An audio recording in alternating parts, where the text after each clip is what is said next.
I have already taught you what is sequence, what is term and position, and how to identify patterns, and also the rules to find terms, explicit rule, recursive rule. Now in this video we will start this topic, arithmetic progression AP. Arithmetic progression होता क्या है? Number से हमारे एक उसमें particular order चल रहा होता है, जैसे कि 2 इवन नंबर्स का ले लेते हैं ऑर्डर।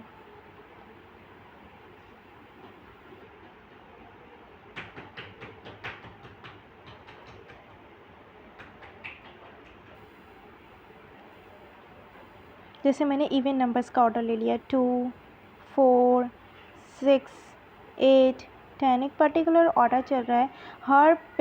हर नंबर पिछले वाले से 2 ज़्यादा है, 6 पिछले वाले से 2 ज़्यादा है, 8 पिछले वाले से 2 ज़्यादा है, 10 8 से 2 ज़्यादा है।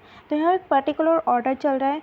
नेक्स्ट टर्म को निकालने के लिए हर बार मुझे 2 को ऐड करना पड़ेगा। इस टाइप के सीक्वेंस को हम अरिथमेटिक प्रोग्रेशन कहते हैं।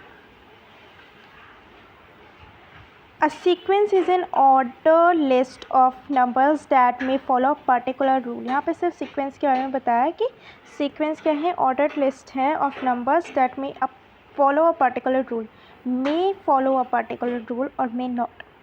However, there may be a sequence such as the sequence of prime numbers.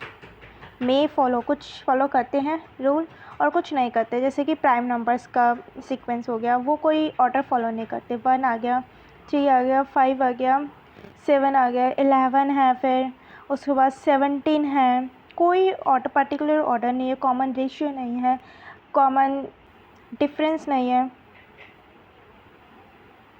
There is no clear regularity in the rule.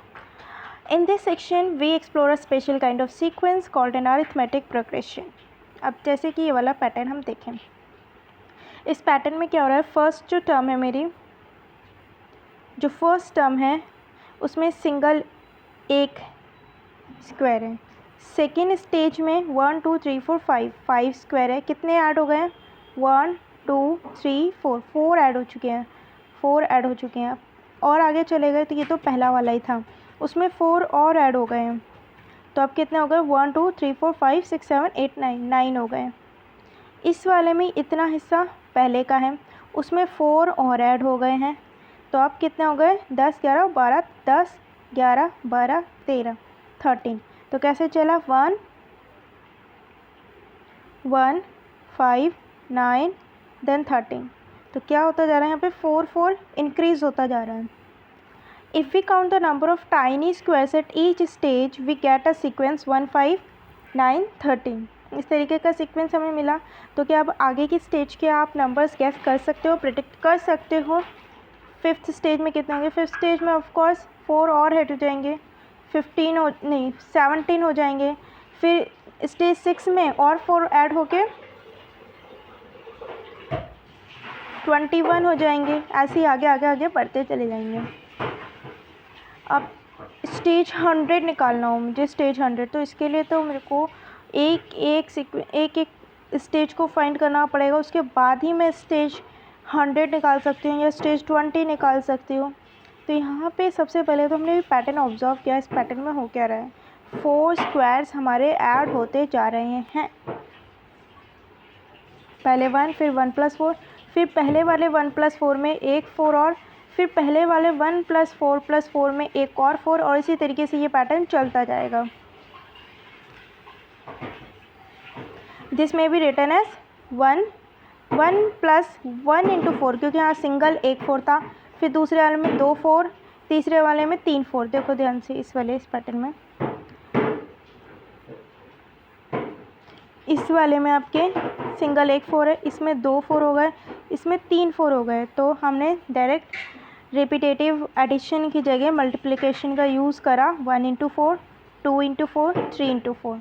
इससे थोड़ा सा हमारा और इजी हो गया है। If we treat this expression as the terms of a sequence, term 1 है 1, okay, term 1 है 1, फिर टर्म 2 है 1 + 1 × 4, टर्म 3 है 1 + 2 × 4, और टर्म 4 है, 1 + 3 × 4, ऐसी टर्म 5 आएगी। 1 + 1 2 3 4, हाँ 4 के लिए क्या आएगा 1, ये 1 हो गया, फिर ये आ गया 2, ये आ गया 3 और ये 4। फिफ्थ टर्म के लिए क्या होगा, ध्यान से अगर देखूं तो कौन सा नंबर चेंज होता जा रहा है। अगर मैं इसमें ध्यान से देखूं पैटर्न में, तो पहला वाला 1 सब में ही 1 है, फिर इसमें भी 1, पहला नंबर सब में 1 है, ये भी 1, ये भी 1। तो अगर मुझे इसका फॉर्मूला बनाना हो nth टर्म निकालने के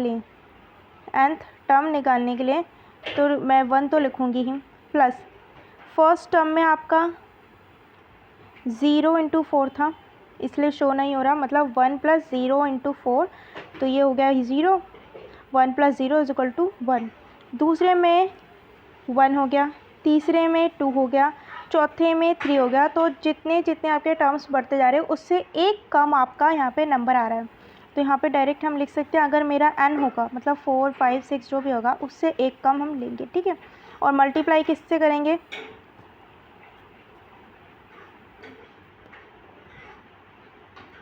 मल्टीप्लाई किससे हो रहा है, यहाँ पे 0 से, सॉरी 4 से, इसमें भी 4 से मल्टीप्लाई, ये देखो थोड़ा सा कलर चेंज, मल्टीप्लाई किससे हो रहा है, यहाँ पे भी 4 से हुआ था, फिर यहाँ पे भी 4 से मल्टीप्लाई, 4 से मल्टीप्लाई, 4 से मल्टीप्लाई, तो यहाँ पे भी 4। तो ये बन गया मेरा फॉर्मूला, Tn = 1 + n - 1 × 4। और अगर हम मुझे यहाँ से फाइंड करना हो टर्म 6th में कितने स्क्वायर्स होंगे, तो इस n की जगह हम 6 रख लेंगे।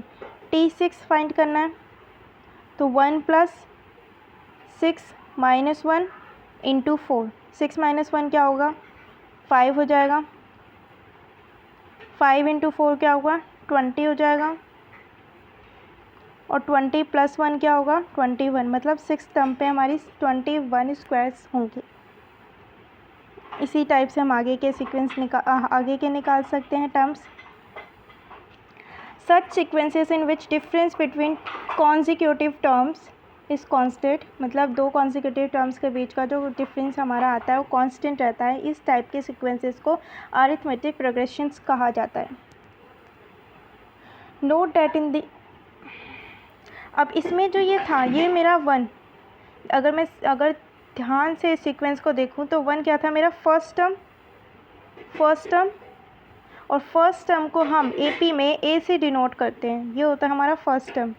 तो अगर मुझे कॉमन जनरल फार्मूला बनाना हो सारे अरिथमेटिक प्रोग्रेशंस के सीक्वेंसेस के लिए, तो हम लेंगे AN = first term plus n - 1, और ये 4 क्या था डिफरेंस, कॉमन डिफरेंस आ रहा था, कॉमन डिफरेंस को हम डिनोट करेंगे D से, तो D मल्टीप्लाई कर दिया, यहाँ से हमारा जनरल फार्मूला निकल गया nth टर्म के लिए A + n - 1 × D।